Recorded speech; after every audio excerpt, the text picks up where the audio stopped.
Desenredades, el podcast de l'Observatori del Deute en la Globalització, per estirar del fil i transformar el món en xarxa.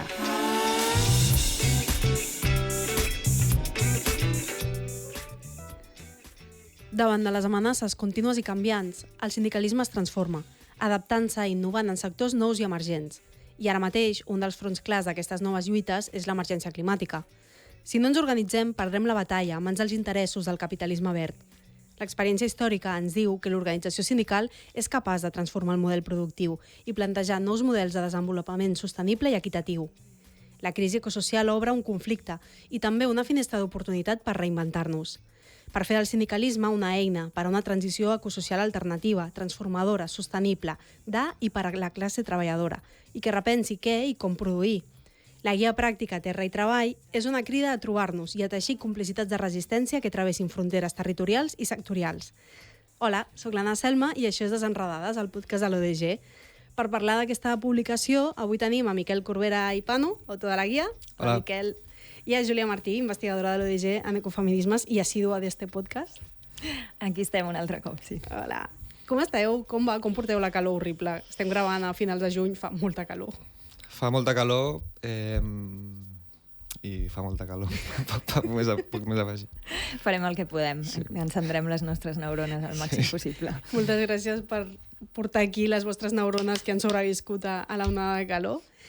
Bueno, tenim aquesta estoneta per xerrar una mica d'aquesta feina, que és superxula i que a més l'edició és molt guai. A veure, no sé com fer-ho exactament. Així. No està quedant molt bé, però bueno, val molt la pena. L'ha dissenyat la Lucía Armiño, que és dissenyadora de referència de l'ODG. I res, Miquel, no sé, per començar, ens expliques una mica d'on surt aquesta guia, quina voluntat té. I després ens expliques tu, Júlia, com es fa aquest enllaç, com aquest vincle entre l'ODG i tu. Val, doncs... Bueno, intento explicar-ho resumidament, perquè jo tendeixo a enrotllar-me una mica. Vale. Bueno, jo estava fent a l'Institut EGOA, que és un institut d'investigació del País Basc vinculat a la Universitat del País Basc, que es dediquen a temes de cooperació, d'economia social i solidària, globalització, etc. Doncs jo estava fent volia començar a fer una investigació allà sobre com s'anaven integrant les lluites ecologistes, diguéssim, o els eixos de l'ecologisme dins de les lluites laborals. Llavors, la Júlia és col·laboradora de l'Institut EGOA. Vale. I just en aquell moment crec que estaves publicant el llibre de Crecimiento Ecofeminista. Llavors, vam proposar que em tutelitzés aquest treball, gràcies a Déu. I a partir d'aquí, vam fer aquella investigació. Sí, i a partir d'allà em va portar a l'ODG amb la idea de transformar aquella investigació de forma més divulgativa, no? I a mi em va encantar perquè... O sigui, a mi m'agrada molt la investigació social, però és veritat que fer-la fora de l'acadèmia és bastant complicat. No hi ha moltes opcions, no? I jo, a part, jo al món de l'acadèmia no m'hi he mogut, diguéssim. I això, doncs la Júlia em va parlar de l'ODG i realment, hòstia, m'agrada molt com... Uau, realment hi ha gent que de forma cooperativa fa investigació social rigorosa, però com fora dels límits de l'acadèmia, no? Al servei dels moviments socials, etc. I, clar, per mi va ser com uau, que guai, tot com increïble. No sé si... Bueno, i per nosaltres va ser una oportunitat molt bona per poder començar a treballar aquest vincle entre sindicalisme i de creixement o sindicalisme i transició ecosocial que enteníem, no? Que és un aspecte clau, no? Per poder impulsar aquests processos de transformació que necessitem i que sempre d'alguna manera, no? Des de l'ODG en els nostres treballs, en les nostres investigacions sortia, no? El component de les lluites laborals, sindicalistes i tal com a algo central, però no havíem fet mai una publicació destinada específicament a aquest públic, no? I explorar aquest vincle. I llavors va ser una oportunitat perfecta per poder-ho fer a partir d'aquesta investigació que havia fet el Miquel, que ja era molt bona, no? Analitzant diferents experiències prèvies de sindicats com la CGT, com el Sindicat Lab del País Basc, no? Que ja estaven, no? Incorporant aquesta mirada de les transicions o transformacions ecosocials i, per tant, a partir d'experiències prèvies hem pogut, no? Aterrar a aquestes propostes pràctiques, no? Des d'aquesta idea també que necessitem no només teoritzar de marcs més conceptuals més amplis, sinó també donar eines concretes, no?, que puguin servir. Veníem també, no?, de l'ODG d'haver publicat una guia sobre decreixement per comunitats energètiques, no?, i havíem vist com la utilitat, no?, d'aquest tipus de materials que la gent pot fer-se seus, no?, en els col·lectius per poder aprofundir en temes que a vegades semblen molt complexos, no?, o que són molt allunyats. O molt abstractes, no?, també, com que al principi és com molt... O sigui, que potser entrar amb la paraula de creixement a segons on potser no és la millor porta d'entrada, però si ho apliques o sigui, com si li dones una utilitat pràctica de seguida, ja és més fàcil com d'incorporar-ho en el dia a dia, m'imagino. Molt bé. I aleshores, parlant de decreixement, com és aquest punt d'unió entre sindicalisme i decreixement, no? O sigui, en què es necessiten, en què es beneficien, en què es potencien, en què conflictuen? Jo, mira, la primera vegada que vaig sentir parlar de decreixement va ser precisament per l'informe de transició ecosocial de la CGT. Vale. I és veritat que jo fins al moment, doncs, havia militat a X lluites o X àmbits, però és veritat que el tema de l'ecologisme no l'havia tocat gaire. Llavors jo en aquell moment vivia aquí a Catalunya, estava afiliat a la CGT i també seguia l'Adrián Almazán i els altres autors d'algunes xerrades que havia escoltat i per mi va ser com la porta de l'entrada al món de l'ecologisme. I després, a partir d'allà, vaig descobrir també més propostes sindicals en aquest sentit, no? Sobretot al País Basc, d'ELA, de l'AP, però com amb més sectors. I llavors, jo crec que el vincle entre sindicalisme i decreixement, jo crec que el que fa és com superar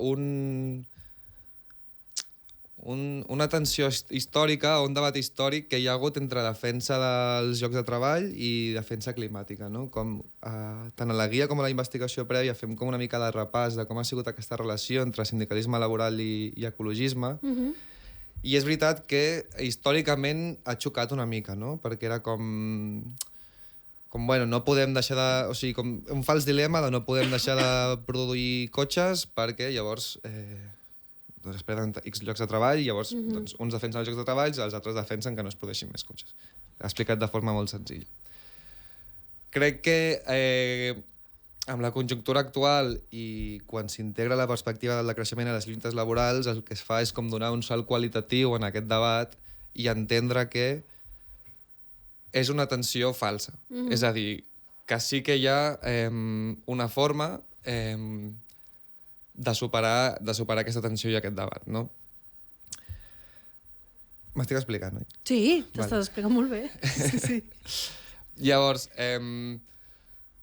nosaltres, clar, o sigui, situem aquest debat en la conjuntura actual, no? És a dir, actualment hi ha molts sectors que hauran de decréixer, encara que sigui sense la voluntat de la patronal, però com ja és un tema de límits físics, no? Límits ecològics que han de decréixer sí o sí.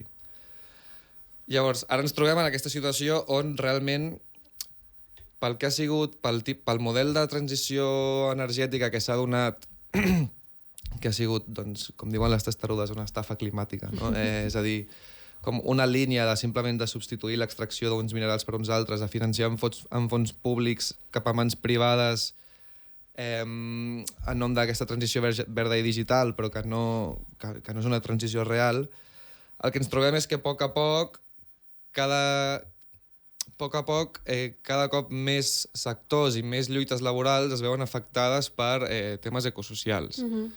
Ja no és només els típics sector automòbil, sector energètic, sector industrial, etc., sinó que cada cop més veiem com moltes de les demandes dins les lluites laborals tenen eixos ecosocials. Llavors, sí, jo crec que això és una de les coses fonamentals d'aquesta guia, no? Que fins ara l'ecologisme havia vist el sindicalisme com un altre actor a convèncer, no? Però sempre era com un actor extern a l'ecologisme i una mica amb aquesta proposta d'aquesta guia, però aprenent, no? de moviments previs com aquest informe que va treure la CGT o apostes com les que fan l'AP i ELA, reconeix el sindicalisme també com un actor fonamental dins de les propostes d'un ecologisme en un sentit ampli, d'un ecologisme per la transició ecosocial i de més, no? I per tant trenca ja no només amb aquesta història de confrontació entre moviments, sinó amb aquesta història de pensar com aquests actors com actors diferenciats i separats que s'han de convèncer mútuament, sinó com dos actors que han de treballar plegats i que formem part, no, del mateix, i que en tots els conflictes en els que ens estem enfrontant ara mateix hi ha aquesta tensió, no? I aquests actors sobre la taula construint propostes alternatives, construint també maneres d'unir la lluita per arribar a final de mes amb la lluita perquè no arribem al final d'aquest món com el coneixem. No? Clar, i al final també m'imagino que fins ara ha estat molt útil per segons quins sectors que hi hagués aquesta divisió, no? O sigui, era molt més fàcil que, jo què sé, doncs una gran automobilística tingués enfrontades a la gent que està fent una petició ecologista amb la gent que està treballant, que no pas que hi hagués un punt d'unió i de veure, vale, doncs, què podem trobar, quin és el punt comú o quin és l'objectiu comú que ens pot unir per no deixar caure a ningú, però entenent les importàncies de les demandes dels dos àmbits, no? O sigui, no de les dues parts, sinó dels dos àmbits des del que es mira una situació. Això era molt convenient per una patronal. Exacte, sí. Sí, a més, com una cosa que també és bastant rellevant és que el fet d'anar integrant aquestes línies de l'ecologisme dins les lluites laborals també el que fa, de sotarrel, és trencar una mica amb la via pactista hegemònica de certs sindicats a les últimes dècades, perquè és una línia molt propositiva. És a dir, com la majoria d'informes que estem citant o d'exemples que posem a la guia, trenquen com aquesta estratègia sindical de vale, jo negocio a partir del que m'està oferint la patronal, no? És a dir, com jo el que faig és una resistència cap a aquestes retallades que em fa la patronal, i la majoria de propostes són propostes pròpies de les organitzacions de treballadors que en molts casos també enllacen amb propostes de reformulació del sector sencer. És a dir, com, vale, jo no vull que aquesta planta tanqui, però sé que no és sostenible, per tant, jo faig aquesta proposta i, a més, com faig una anàlisi del sector, de com es podria transformar tot el sector. Llavors, crec que és com... Per això parlem d'un sòl qualitatiu, perquè es passa a fer com... És a dir, com d'una fase defensiva a una fase com molt més propositiva. Clar, i a mi em fa pensar que aquesta combinació que fas a la guia, no?, de teoria i propostes de treball pràctic, casos reals, no?, exemples històrics, o sigui que al final també com que té a veure amb aquesta voluntat de portar-nos a l'acció, no?, i de no quedar-nos només en el pla analític o en el pla una mica reaccionari de, bueno, que ens arriben i aleshores hem de posar-nos a la defensiva, sinó que ja tinguem com propostes i que siguem nosaltres qui està tirant del carro ecològic. Sí. No un vehicle de motor elèctric. Sí, jo crec que la bateria d'exemples és com una part molt xula de la guia, i és veritat que és algo amb el que jo he sigut com molt pesat i com realment hem hagut de retallar perquè n'havia posat 50.000. Però també perquè tinc la sensació de que qualsevol persona que no és experta en el tema o no està ficada i s'apropa una mica a l'ecologisme i a la qüestió climàtica, la primera sensació d'entrada és com horrible. És a dir, és com, vale, se acaba el mundo, apoteosis, i és normal i realment raó no li falta, no? Però clar, hem de partir d'aquest anàlisi sincer a també entendre que hi ha moltes alternatives arreu del món que tenen molt poca visibilitat i que no ens arriben i que ja està fet el model, no?, perquè no ens arribi, però que sí que aconsegueixen proposar imaginaris alternatius. Una cosa que m'ha passat a mi bastant és com gent que s'ha llegit la guia o el treball d'investigació prèvia, que em diu, m'ha encantat, està genial, tal, però és que em sembla com impossible, em sembla utòpic, no? I clar, jo sempre el que dic, i per això jo defenso tant el decreixement, és que les teories del decreixement, si alguna cosa tenen, per molt que, òbviament, doncs, vinguin acompanyades d'una lluita de classes i com si a vegades sembli irrealitzable, però són plantejaments que materialment i tècnicament és a dir, són desitjables i són realitzables. Llavors, crec que també hi ha una batalla per l'imaginari, perquè és a dir, com pot ser que veiem com a realista una distopia així com Cyberpunk, no? com el camí cap a on anem, que és com grans corporacions com controlant els recursos i fent territoris inevitables, etc. Com és possible que aquest model, que en si és materialment esgotador, ho veiem com una cosa realista i en canvi un model que és com completament desitjable, que és materialment factible i que hi ha molts exemples i que per això posem tants exemples de que és realitzable i no sé, com ciutats com Singapur o com el model xinès, tot i que no sigui universalitzable, però com sí que es veuen en moltes coses, com pot ser que això veiem com una utopia quan és totalment tècnicament realitzable, no? Llavors també una mica per això la idea de la guia era com, vale, expliquem sincerament què està passant, com perquè ho entenguin, però ho vinculem amb moltes propostes de com ho podem batallar. Quins exemples trobem arreu del món i com ho podem aterrar a la nostra situació concreta i anar-ho treballant per fer propostes pròpies.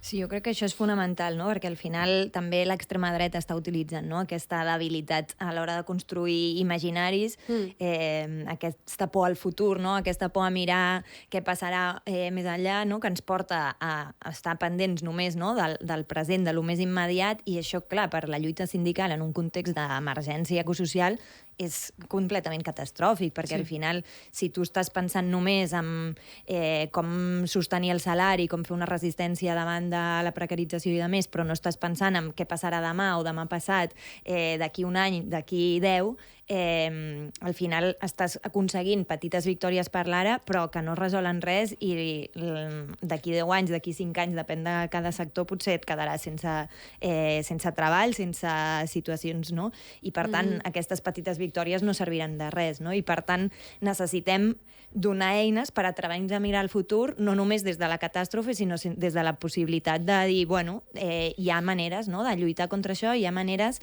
de no gestionar només la crisi, sinó d'aprofitar aquestes crisis que normalment el capital les utilitza per augmentar rendibilitat, per augmentar la competitivitat internacional i de més, com fem per fer una gestió ecosocial, ecosocialista de les crisis. Això és una de les coses que necessitem posar sobre la taula, no?, i que tots els col·lectius, ja siguin sindicats com altres col·lectius, pensin com resolem aquestes crisis, no només aconseguint que davant de la pujada del preu de l'energia, com ho fem per no perdre competitivitat, com ho fem per... I llavors, al final, l'únic que estem acceptant és mesures, parches polítics, que al final no acaben resolent res, no? Necessitem posar sobre la taula que davant de cada crisi, ja sigui una crisi econòmica, una crisi energètica, una crisi per l'emergència ecosocial, les solucions siguin, per una banda, per garantir necessitats, no? Això no ens en podem oblidar, tampoc podem pensar només en el futur sense resoldre les necessitats quotidianes bàsiques, no?, de que necessitem pagar el lloguer, necessitem resoldre lo immediat, però també que disminueixin el poder del capital, no? Com fem perquè aquestes propostes, ja siguin propostes polítiques, institucionals, com propostes a nivell d'organització sindical, disminueixin el poder, no? I això és el que no està fent ara mateix les propostes de transició justa o de transició ecològica, perquè al final el que estan fent és donar més diners a les empreses privades, rescatar un altre cop amb fons públics a les empreses privades sense cap mena de garantia de que no s'eliminin llocs de treball, de que no s'acabin deslocalitzant empreses, no? I per tant necessitem que la resolució de les crisis serveixi per garantir necessitats però també per disminuir el poder, perquè mentre la gestió de la transició amb el cognom que li vulguem posar, ja sigui justa, ja sigui ecosocial, ja sigui decreixentista, el que sigui. Mentre aquest control de la transició estigui en mans de les grans empreses, sabem que serà o una transició falsa o una transició que servirà només per uns pocs i ens seguirà augmentant desigualtats i augmentant precarietats. Totalment, i a més també estava pensant, escoltant-vos, no?, que la importància de tenir els casos pràctics, que no només és per veure que hi ha una colla de gent amb la mateixa problemàtica, que s'ha emocionat, s'ha il·lusionat, ha posat esperança i han trobat maneres d'enfrontar-se, però també per veure fins i tot en què s'han equivocat i per no començar de zero tota l'estona, perquè un problema que tenim moviments socials és que molt sovint sembla que comencem de zero quan en realitat ja hi ha una genealogia. I penso, per exemple, Júlia, en les jornades feministes, no?, que hi havia algun moment que eren els 50 anys de les primeres jornades feministes de la dona aquí a Catalunya, no? Ara a mitjans de juny de 2026, per qui ho escolti en un altre moment al podcast, i que una de les coses que deien en molts àmbits era com la importància d'aquesta genealogia i de reivindicar, no? Que són 50 anys i que han passat moltes coses en aquest temps i hi ha gent que ens ha precedit perquè estiguem ara aquí, però també hem après i hem après de força d'error, no? De pràctica error, doncs, clar, les coses tenen un rodatge. I això moltes vegades, com que ens trobem en una lluita de cop, que ens cau a sobre, no? Com ara, per exemple, amb els centres de dades, no? Que hi ha molts territoris que els estan instal·lant un centre de dades al costat de casa, no saben per on començar, no saben què fer, no? I hi ha moltes vies també per afrontar-hi. Aleshores em sembla, no sé, com també posar en valor la importància, no només de recollir-los, sinó de recordar-los en aquesta guia, els exemples. O sigui, us estic tirant floretes, bàsicament. Moltes gràcies. Sí, no? Tenim molts exemples d'empreses recuperades, per exemple, no? D'empreses que estaven en un procés de fallida, en un procés d'acomiadament col·lectiu i els treballadors, les treballadores assumeixen el relleu cooperatiu d'aquesta empresa, no? I amb una mirada també, doncs això, ecosocialista o de transició energètica, no? I això, clar, el relleu cooperatiu o la recuperació d'empreses no ens la podríem imaginar sense tenir els referents de tot el moviment d'empreses recuperades d'Argentina, no? No sabríem ni que és possible, això. Exacte. Sí, anava a posar el mateix exemple, sí. No, totalment. I a més, com crec que en aquesta conjuntura, una cosa que crec que és molt interessant, de la qual parlem en la guia, és de com fem apologia a agafar la responsabilitat del procés, que diem, no? És a dir, com ens trobem en aquesta conjuntura com de crisi climàtica, de que hem superat el setè límit planetari. És que quina angoixa. Sí. Clar, com en aquest context d'angoixa, no? Una transició que al final és com una estafa, que no està solucionant res, etc. Però que creiem que aquí s'obre com una finestra d'oportunitat i que l'hem de batallar, no? Llavors és com, vale, nosaltres... És a dir, si aquesta finestra d'oportunitat que s'obre no la batallem, pues apaga i vámonos, no? Una mica. Llavors, nosaltres apel·lem a això, com a agafar la responsabilitat del procés, no? I creiem que aquesta finestra d'oportunitat el que ens brinda és com, per una part, superar com certs debats certs debats i certes tensions com el que hem parlat, no? Doncs la tensió entre defensa laboral i defensa climàtica, la via pactista sindical, etc. I llavors crec que l'estratègia del decreixement és com molt interessant perquè és un model que no és cooptable. Llavors, com això em sembla molt interessant, és a dir, tu pots tenir com certes estratègies que siguin molt bones, però com hem d'assumir que la capacitat del capital de cooptar aquestes alternatives també és molt gran, no? I com, per exemple, amb l'exemple de Repsol amb les comunitats energètiques, que ha acabat agafant el 30% dels fons Next Generation destinats a això.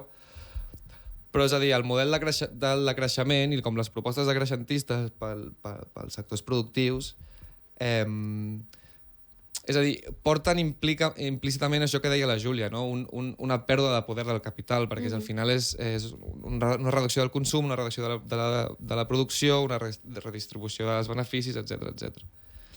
I en aquesta lògica, per això com reivindiquem moltes d'aquestes propostes, com el moviment de fàbriques recuperades d'Argentina, que són gairebé 14.000 treballadors en gairebé 400 empreses recuperades, que demostren que no fa falta accionistes ni estructures superjeràrquiques per produir de forma útil i de forma sostenible, i és un model que precisament no és cooptable pel capital, perquè no... I a més que són empreses en sectors directament afectats per aquesta transició, no? Com els sectors de l'automòbil, de l'energia, de l'alimentació, etc. Sí, un altre exemple que crec que també és interessant, no? I que també el recollim a la guia és l'exemple de les jornaleres de Huelva en lluita, no? Que també ens demostren, no? Aquesta possibilitat de noves formes, no? De sindicalisme, que a vegades també s'anomena el biosindicalisme, no? Que és aquesta idea d'un sindicalisme que no només es dedica a negociar amb la patronal, sinó que també genera mecanismes de suport mutu entre les treballadores, entre les precaritzades i de més. No? I crec que justament no, l'experiència de Jornaleres de Huelva, tant amb la possibilitat d'unir la defensa de drets laborals i de condicions de vida d'unes treballadores migrants superprecaritzades, no? que el sistema s'aprofita, no? de totes les lògiques colonials i racistes d'opressió i patriarcals per extreure, no? el màxim de valor de la seva força de treball, no? I per tant els hi paga una misèria, no els hi posa cases dignes per viure, no s'ocupa de res que vagi més enllà de la seva força laboral i per tant un cop ja han acabat la temporada se n'han de tornar al seu país, no? I per tant és com l'extracció completa, pura, no? de l'explotació més crua i en aquest context, no? Jornalers de Huelva activa, no? La possibilitat de generar un nou sindicalisme aquí, no? On semblava que era impossible, no? Fer organització laboral de les treballadores en contextos tan precaritzats i elles demostren que sí, però clar, que es necessiten un altre tipus d'estratègies, que s'ha d'anar, no? Que s'ha d'estar als llocs de treball, que s'ha d'anar al tajo, com diuen elles, no? Que s'ha d'estar allà enfrontant totes les violències també que pateixen i de més.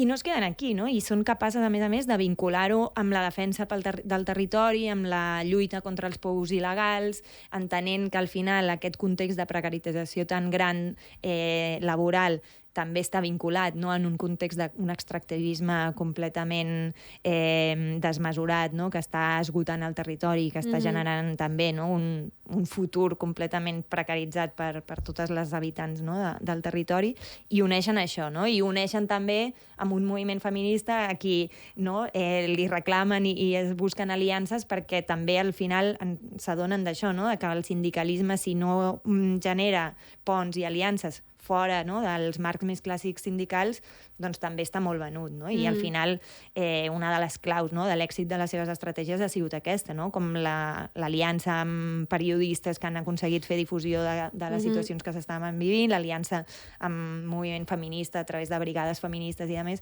I, per tant, també aprendre d'aquestes experiències ens obliga a pensar les aliances sindicals i en moviments socials com una cosa superurgent, no? I que necessita molta creativitat, molt de posar els egos de banda, segurament, no? I assumir que a vegades potser seran aliances incòmodes, però que les hem de teixir, les hem de treballar, no? I crec que també és una de les perspectives fonamentals, no?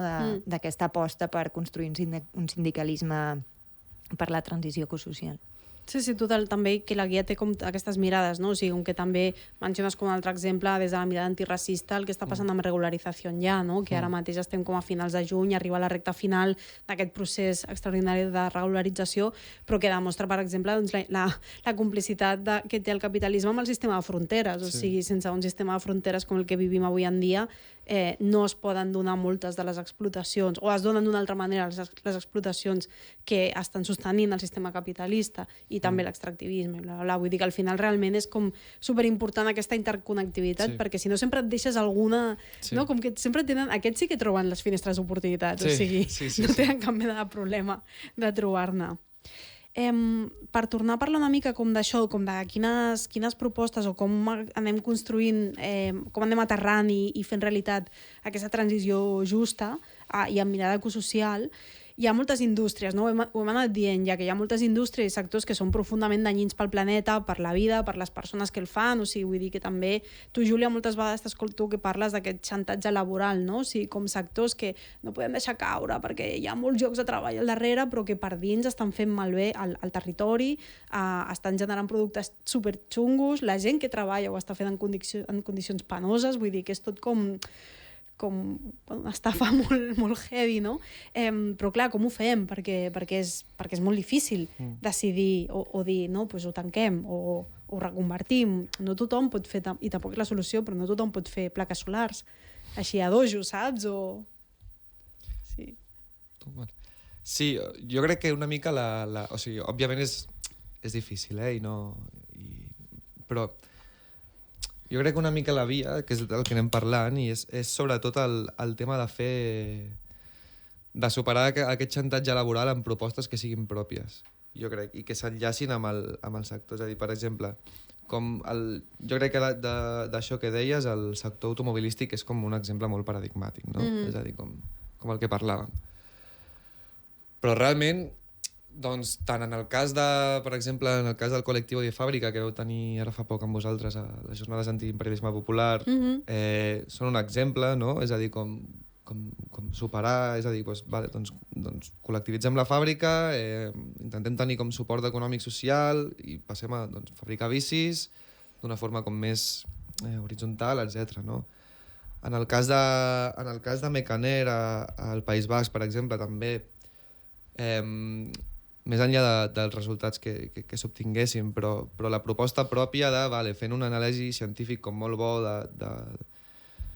és a dir, de la planta, dels coneixements que tenen els treballadors, etc. Doncs fem una altra proposta que és pròpia i que és anticipada.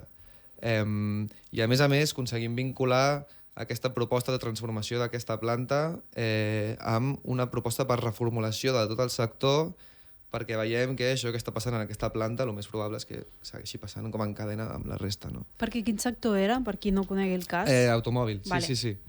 O sigui, això deia com doncs, el col·lectiu de fàbrica que també és automòbil, Mecaner, inclús també la Nissan fa uns anys que es va fer el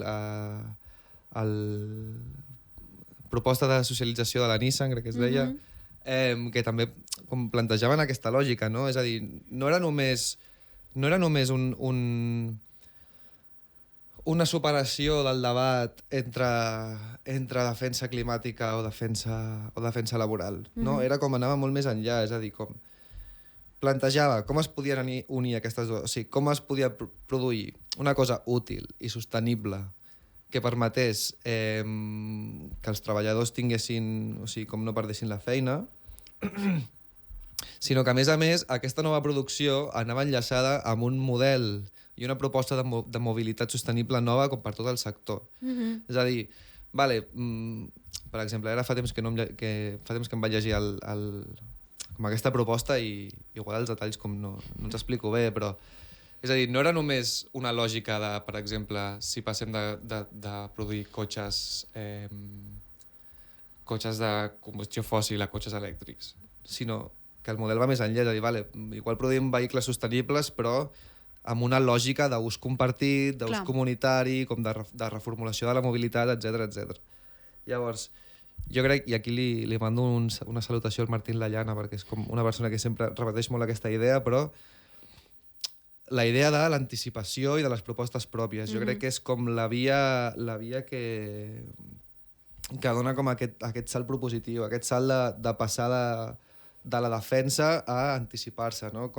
Una cosa que expliquem a la guia és això, o sigui, com cada cop més sectors i cada cop més feines que al principi sembla que estan com molt separades de la crisi climàtica, cada cop s'aniran trobant amb més.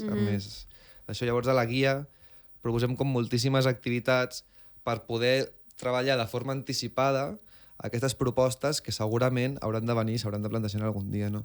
Jo tinc un amic que treballa al sector del lleure, és de la CGT Lleure, etc.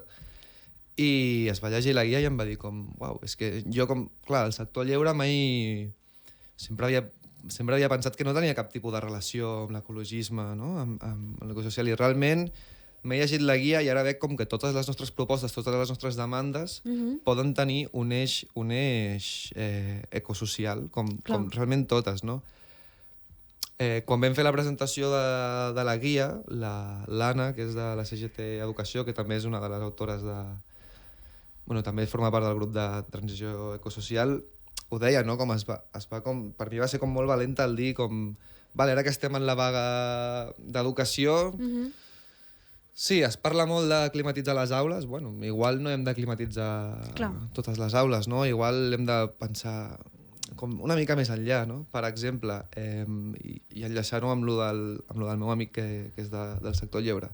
Per exemple, per què no hi ha ara que estem en onada de calor, no? Per què ningú està com plantejant i donant visibilitat que els patis de les escoles són tots ciment i pur ciment? I què passa? Que és perquè és més fàcil, més econòmic de mantenir-ho, però llavors després, totes les hores que no pots fer ús d'això perquè és ciment sense cap ombra, has d'estar dins gastant energia per climatització interna, etc, no?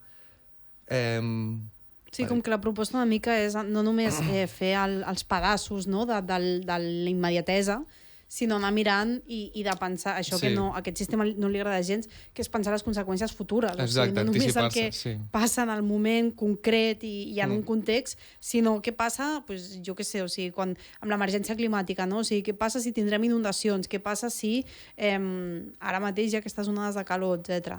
Com imaginar-se més enllà del present estricte i del benefici a curtíssim termini, abans d'ahir, a ser possible.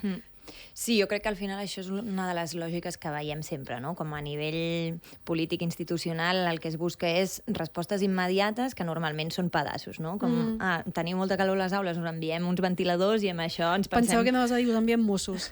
També. També. No? I ens pensem que ja hem resolt el problema. Tenim un problema a nivell del sector automobilístic que s'estan perdent molts llocs de treball? Bueno, ens inventem la indústria dual, ara podran també produir armament i ja tenim resolt el tema, no?, de que estàvem perdent llocs de treball. Clar, són tot pedaços. I el pitjor és que un sindicalisme que ha sigut més pactista i que també s'ha preocupat només, no?, de resoldre lo immediat i d'aconseguir guanyar eleccions sindicals a base de, bueno, potser aconseguir alguna petita millora de sou o alguna petita millora a nivell d'alguna condició laboral, el que sigui, però no estan resolent el problema de la classe treballadora, que és que no és que demà no arribem a final de mes, és que es van perdent, no?, llocs de treball que podien ser més estables, que podien ser més dignes, i a canvi s'estan, no?, substituint per llocs de treball completament precaritzats i que davant d'onades de calor, davant d'aquestes emergències socials, estan molt més desprotegits, no? I per tant necessitem mirar més enllà. I per això jo crec que les aliances, no?, entre diferents sectors crec que poden ser molt, molt potents, no? En el cas de Mecaner, per exemple, van fer, no?, una aliança també que anava més enllà dels treballadors de la fàbrica a nivell de totes les poblacions del voltant i de més, per dir, el que necessitem és una alternativa que doni resposta no només a aquests treballadors, sinó també a nivell productiu a tota la comarca, no?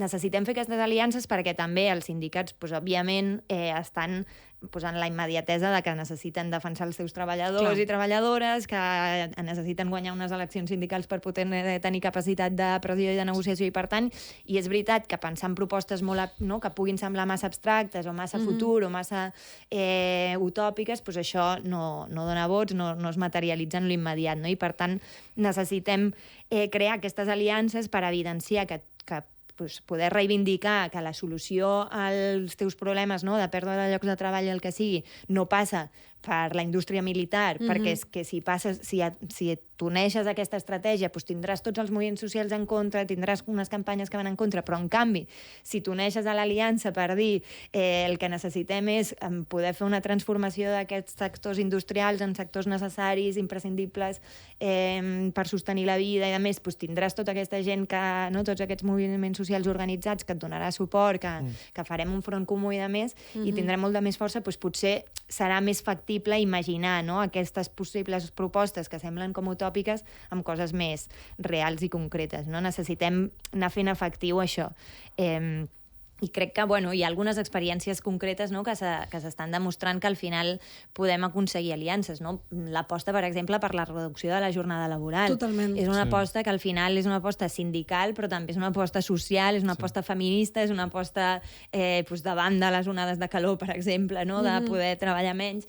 I crec que hauríem de fer, no?, un front comú per aquest tipus de propostes, no? Hi ha moltes propostes que són claus per fer una transició ecosocial que sigui justa, que necessiten l'impuls de les lluites laborals per imposar-se, no?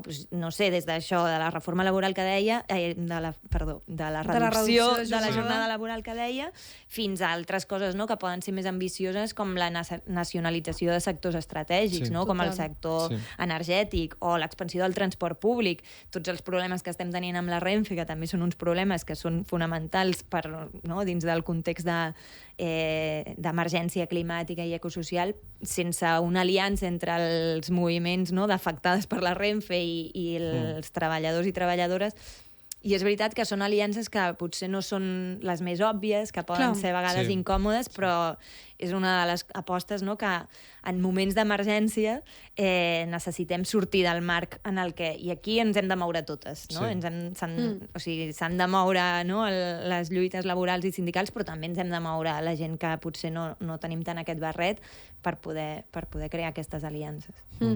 Sí, que al final és com que es pot aplicar a tots els sectors la màxima aquesta, que la veritat és que no sé de qui és l'autoria, no? Lo de treballar menys, treballar totes, produir el necessari i redistribuir-ho tot. O sigui, com que en realitat ja hi ha com la possibilitat, només és com creure'ns que ho podem fer. Sí. Ens queda molt poquet temps i et volia preguntar com això, o sigui, com quins serien com els reptes en aquest panorama molt complex, no? En l'àmbit del sosteniment de la vida, la defensa i l'ampliació dels drets laborals. Quins reptes creus que tenim i en què creus que pot ajudar la guia? O sigui, I si hi ha alguna cosa que vulguis afegir per acabar, també. Vale. Tu també, Julià, Jo crec que els reptes que venen són... o sigui, és a dir, crec que la finestra de diferents eixos com que es va com fent petita i es va com acumulant tot. No sé si m'estic explicant bé, però és a dir... Ara crec que no tant com abans. És a dir, en la línia del que dèiem, crec que els reptes seran, sobretot, aconseguir vincular la majoria de les lluites amb els grans eixos actuals que seran doncs, la crisi climàtica i també la guerra com a forma de reorganitzar el capital és a dir, i la crisi energètica com a vector de recomposició de les relacions de classe. Llavors, crec que un dels reptes serà precisament entendre com moltes lluites quotidianes i com molts conflictes quotidians és a dir, venen relacionats per aquest paradigma més global. Llavors jo crec que precisament la guia ajuda molt a això, no? Com que connecta per una part com les grans dinàmiques de l'economia global, que a vegades veiem com superabstractes, no? I tal, com això es tradueix en problemàtiques concretes quotidianes del dia a dia, com hi ha molta gent que les ha afrontat i sobretot com podem començar a treballar propostes pròpies de cara a tenir-les preparades per quan vinguin. Sí, jo crec que sobretot això, per exemple, una cosa que a mi em passava quan escrivia la guia, ho explico molt ràpid, era que, clar, jo pensava, vale, jo soc de Barcelona és com sector serveis, no?, a fuego. I pensava, jo no sé si a la gent que treballa al sector serveis li servirà aquesta guia, no? Com, inclús, vull dir, jo com escrivint-la pensava, com a vegades em costava d'imaginar, no? És a dir, quina relació pot tenir, no? Com es pot integrar la mirada ecosocial al sector serveis? Però realment crec que quan et vas llegint la guia, et vas llegint els exemples i vas com llegint les activitats que proposem, etc, és impossible que no aconsegueixis connectar alguna de les teves preocupacions laborals amb una lògica ecosocial. Com realment el que demostrem aquí és que totes les feines i tots els sectors estan afectats per aquesta crisi climàtica i que a poc es farà com més evident i més visible. Totalment. Sí, jo crec que la guia justament ajuda, no?, a posar sobre la taula aquesta necessitat de radicalització del sindicalisme, no? I en un moment en el que no només per l'emergència climàtica, també per l'auge dels discursos d'odi, dels neofeixismes, no?, que també tenen una derivada dins de les lluites sindicals i laborals, no?, que poden generar tentacions, no?, cap a alguns sindicats d'assumir la divisió de la classe treballadora entre la que és d'aquí i la que no és d'aquí, no?, generar xivos expiatoris, no?, culpabilitzar uns sectors. I davant d'aquestes amenaces, no?, i davant d'aquesta possibilitat de fer unes sortides, no?, com unes dreceres que ens porten cap a llocs molt perillosos, posar sobre la taula la necessitat de radicalitzar, no?, i de tornar a recuperar el sindicalisme com un actor de contrapoder és fonamental, no? I crec que posar la crisi ecosocial, l'emergència ecosocial, com una oportunitat de radicalització és molt potent, perquè no és una cosa com tan òbvia, però a través d'aquestes pàgines es demostra que sí, no? I la guia comença, no?, amb aquesta frase del Miquel, que jo em pensava que la diries tu, però bueno, ja la diré jo, que és aquesta idea de que tenim la certesa que tenim la certesa que la natura no negocia, no? I crec que és una idea molt potent per dir que o ens radicalitzem i deixem de negociar les engrunes i ens posem les piles a dir volem una vida digna per nosaltres, per les nostres filles, per les treballadores que vindran, per les que s'estan incorporant ara al mercat laboral, o ho tenim perdut, no? I per tant crec que això és una de les coses fonamentals, no?, que planteja la guia, i no només ho planteja com una aspiració teòrica i política que pot quedar molt bé aquí en un podcast, però després a casa dius, vale, sí, això com els explico a les meves companyes, sinó que a més et dona eines per dir, vale, tu has agafat aquesta consciència de que vols que des del teu lloc de treball us comenceu a organitzar des d'aquesta perspectiva i tal, i no saps com fer-ho, no saps com dir-los a les teves companyes heu pensat en això i tal. Bueno, doncs agafa la guia, descarrega-te-la, vine-la, deixa buscar-la, en tenim unes quantes per repartir, i comenceu a posar en pràctica algunes de les propostes que us fa el Miquel, no? De fer debats col·lectius, de fer taules sindicals, de fer propostes d'imaginar futurs possibles pel vostre entorn laboral, amb moltes coses concretes, molt ben explicades, molt pràctiques i molt útils per començar a organitzar-se amb les companyes. I que també una cosa molt xula, que és una bona lectura d'estiu, perquè és guai, la veritat és que sí. I a banda és que crec que trenca precisament amb l'immobilisme que moltes vegades genera l'ecologisme. No perquè sigui immobilista l'ecologisme, sinó perquè és que és una situació que de cop et quedes com desbordada, no saps per on començar, se't fa molt gran, i aquí crec que trobes molt bé la manera d'anar apuntant formes de bueno, anem fent palanca per aquí i anem veient què passa, i potser el que passa ens acaba sorprenent a totes. Bueno, Miquel, Júlia, moltíssimes gràcies per haver vingut. Gràcies, Anna, et trobarem molt a falta. Per la realització. I res, i fins aquí el programa. Moltes gràcies per escoltar-nos. Una abraçada molt gran. Adéu. I wanna punch someone in the face, and I like it better to be me.